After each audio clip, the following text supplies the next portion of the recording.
नमस्कार, फिर से आप सभी का स्वागत है हमारे चैनल में ग्लोबल लेंस में।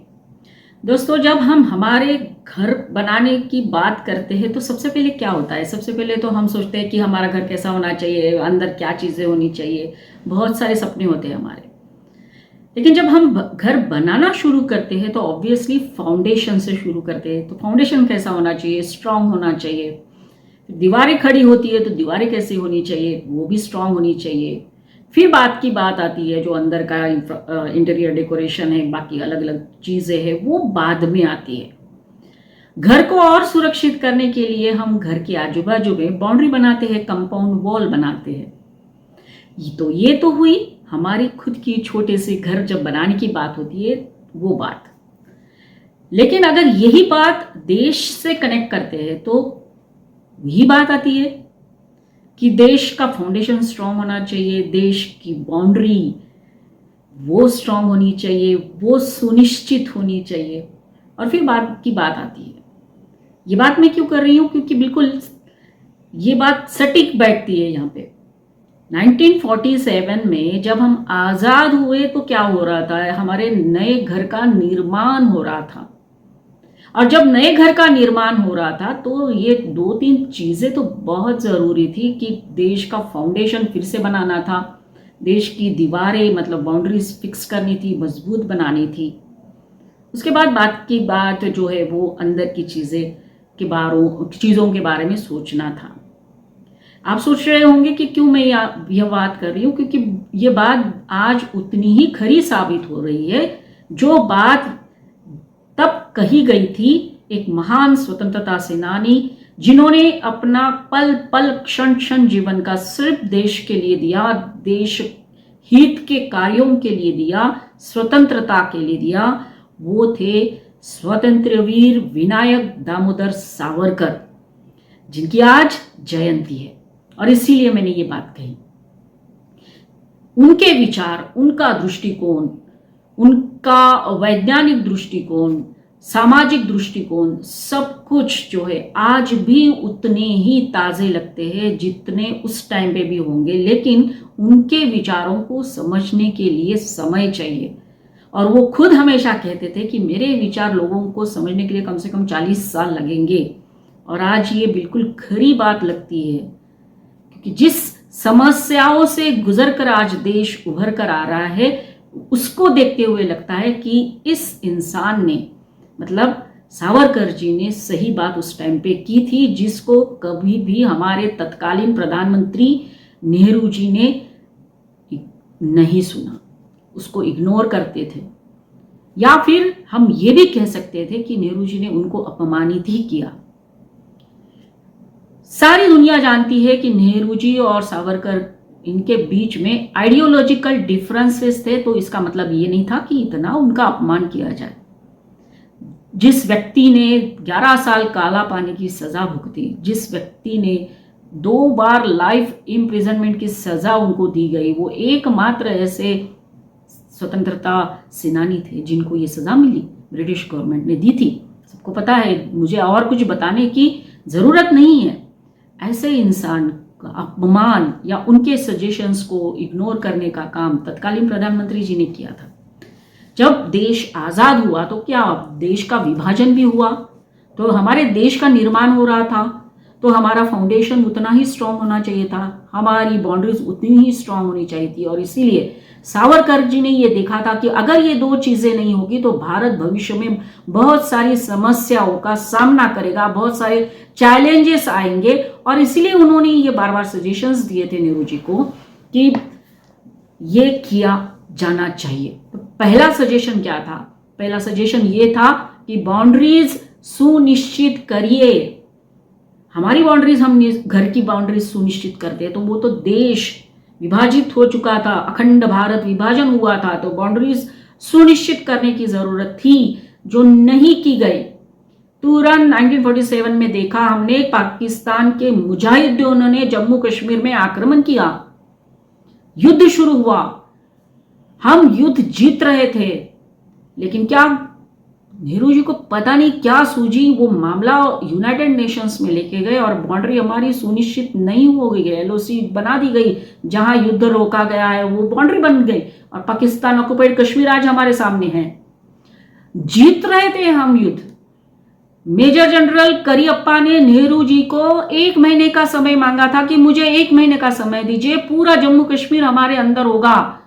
अगर मान लिया होता तो आज ये प्रॉब्लम्स नहीं होते जो हम फेस कर रहे हैं कितने सालों से, लेकिन नहीं मानी। कल भी ये बात हमारे प्रधानमंत्री मोदी जी ने कही अपने भाषण में कि 1947 में मुजाहिदीन अंदर आए और सरदार पटेल ने भी कहा था इसको यूनाइटेड नेशंस में मत लेके जाओ। पता नहीं नेहरू जी को क्या था मन में, ना ही उन्होंने किसी से बात की, किसी की एडवाइस ली, किसी का सजेशन लिया, अपने कैबिनेट मिनिस्टर से भी बात नहीं की और डायरेक्ट उसको यूनाइटेड नेशन में लेके गए। जो मामला 2 देशों के बीच में था उसका अंतर्राष्ट्रीयकरण हो गया और उस मामले का कोई सोल्यूशन अभी तक नहीं निकला है, पीओके अभी भी है। तो पहला सजेशन जो सावरकर जी ने दिया था, हमारी बाउंड्री सुनिश्चित करिए, फिक्स करिए, तो ही हम सुरक्षित रह सकते हैं। कितनी बड़ी बात थी ये। तो वो देखो, आप पाकिस्तान की एक तरफ बात करते हैं तो चाइना भी है, चाइना के साथ भी हमारा बाउंड्री से लेकर विवाद है। जो पीओके है, उस जो चोरी से हमारे से ले लिया है पाकिस्तान ने, उसमें से थोड़ा पोर्शन चाइना को दे दिया है, तो ये भी है। यार देखो, वो भी बाउंड्री सुनिश्चित नहीं की गई। 1962 में हमको वॉर मिला हिंदी चीनी भाई भाई के नाम पर। कितनी दूरदृष्टि थी सावरकर जी की। और चाइना तो सबसे बड़ा दुश्मन है, वो भी कहते थे पाकिस्तान से ज्यादा खतरनाक चाइना, लेकिन नेहरू जी ने ध्यान नहीं दिया। पीस लविंग कंट्री, पीस खरीदना है, पंचशील तत्व, ये सारा उनका जो विचार था कहीं ना कहीं तो फेल होते हुए दिखता है।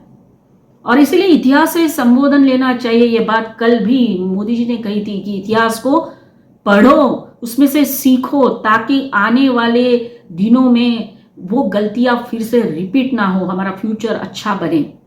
और सावरकर जी हमेशा कहते थे जो देश इतिहास भूलता है ना, उसका भूगोल बिगड़ता है। हमारा भूगोल देखो कैसा बिगड़ गया है। पाकिस्तान ऑक्युपाइड कश्मीर है, इधर चाइना ने उधर से थोड़ा सा पोर्शन ले लिया है।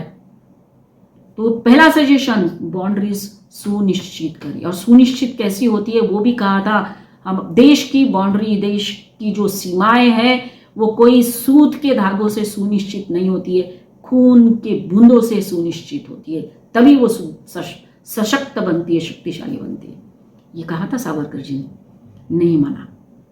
फिर दूसरी बात उन्होंने की थी सावरकर जी ने, इंडिया, भारत का जो डिफेंस सिस्टम है उसको स्ट्रांग बनाइए।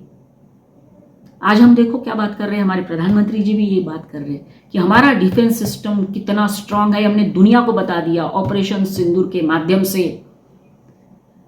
अमेरिका, चाइना, टर्की, इनके सारे वेपन्स, उनके जेट प्लेन्स के साथ अब पाकिस्तान जितना उछल रहा था ना कि ऐसे ऐसे मजा चखाएंगे भारत को, भारत ने सिर्फ 22 मिनट में मजा और सबक सिखाया, दुनिया को बताया हमारी डिफेंस व्यवस्था कितनी स्ट्रांग बन चुकी है। ये बात हो रही है अभी 10-11 सालों से। आप सोचो अगर उस टाइम पे इसके ऊपर ध्यान दिया गया होता। ये बात भी मुझे अभी याद आ रही है, जब कांग्रेस की सरकार की तत्कालीन सरकार थी, उसमें से उनके कोई जो एक मंत्री थे, उनका नाम नहीं याद आ रहा है, आई थिंक डिफेंस मिनिस्टर थे, उन्होंने कहा था हमारे पास पैसे नहीं है प्लेन खरीदने के लिए, जेट प्लेन्स खरीदने के लिए।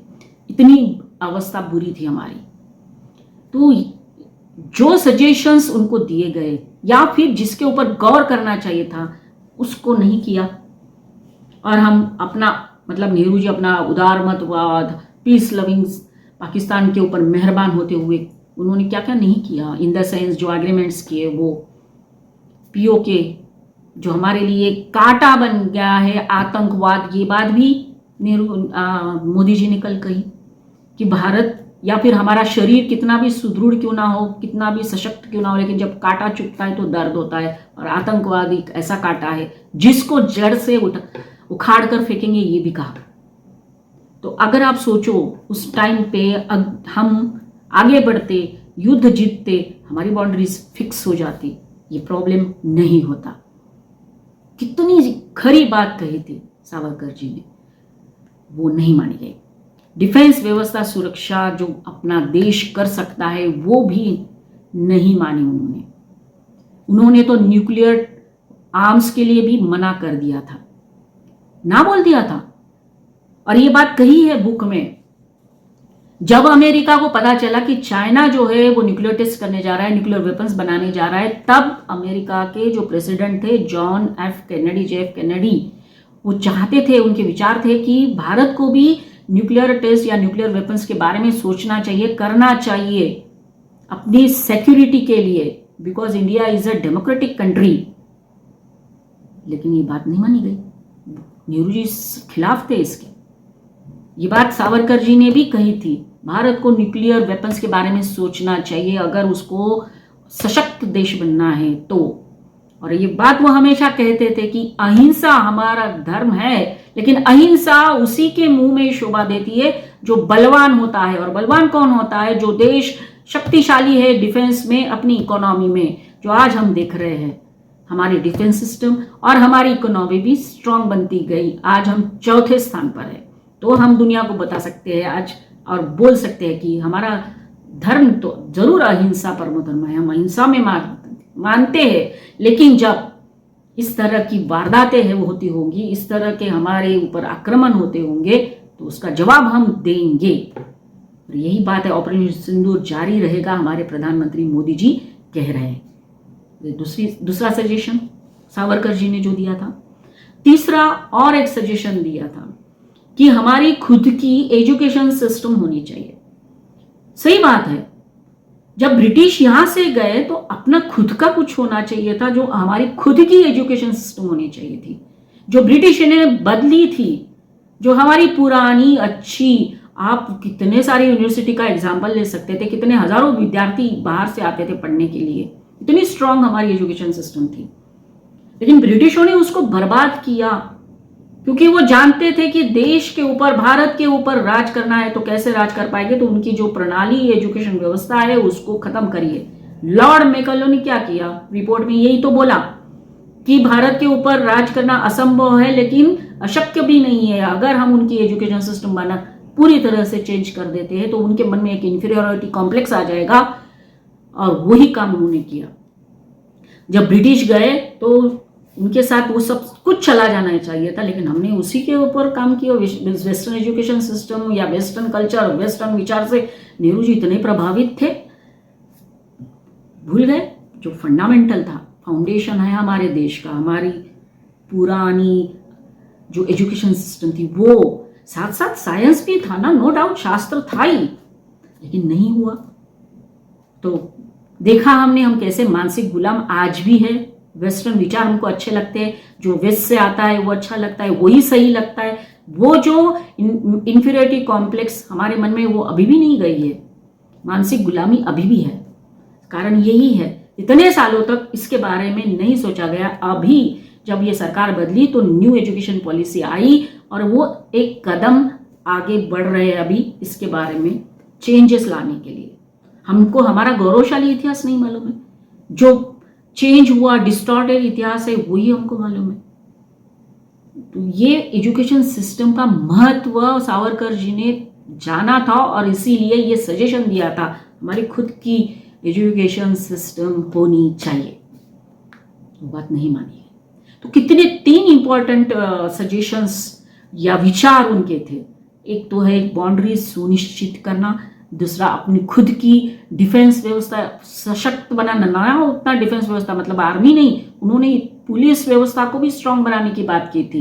इंटरनल सिक्योरिटी भी तो जरूरी है, तो अपने पुलिस व्यवस्था जो है उनके पास अच्छे वेपन्स सब सिस्टम होनी चाहिए, ये भी बात उन्होंने कही थी, नहीं माना गया।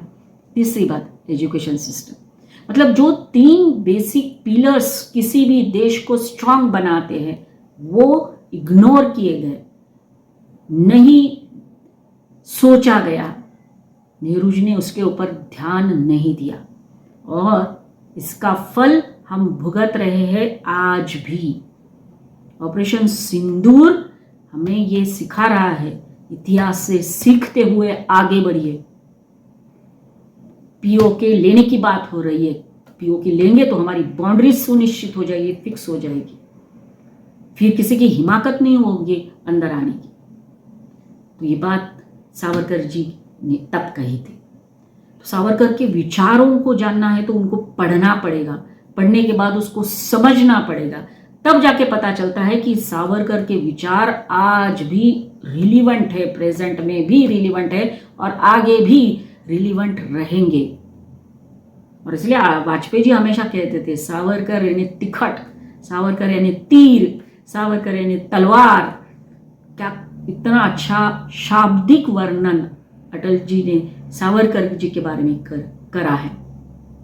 और ऐसा व्यक्ति जिन्होंने अपने जीवन का पल पल लास्ट मोमेंट तक सिर्फ देश हित, देश कार्य, राष्ट्रहित के बारे में ही सोचा और किया, ऐसे महान व्यक्तिमत्वों को इग्नोर करते हुए हमारे प्रधानमंत्री जो तत्कालीन नेहरू जी थे। और एक बहुत इंपॉर्टेंट मैसेज सावरकर जी हमेशा देते थे की देहाकडून देवाकडे जाताना मध्ये देश लागतो आणि त्या देशाचे आपण देणं लागतो। मीन्स देहाकडून, इस शरीर से, देवाकडे मतलब भगवान की तरफ जब जाएंगे तो बीच में देश आता है, मतलब भारत हमारा देश आता है, जिसका हमको कुछ ना कुछ देना चाहिए, जिसको हमको कुछ ना कुछ अपने अपने तरीके से दे सकते हैं, और वो देना ज़रूरी है। तो आज की बात इतनी ही। मुझे आशा है कि आपको आज का ये मेरा वीडियो अच्छा लगा होगा। अच्छा लगा हो तो ज़रूर लाइक करिए, कमेंट करिए, शेयर करिए, और जिन्होंने हमारा चैनल सब्सक्राइब नहीं किया है तो ज़रूर सब्सक्राइब कर लीजिए। अगले वीडियो तक आपको हम और भी इंटरेस्टिंग टॉपिक के बारे में सोचते हुए आगे मिलेंगे। तब तक के लिए धन्यवाद। जय हिंद।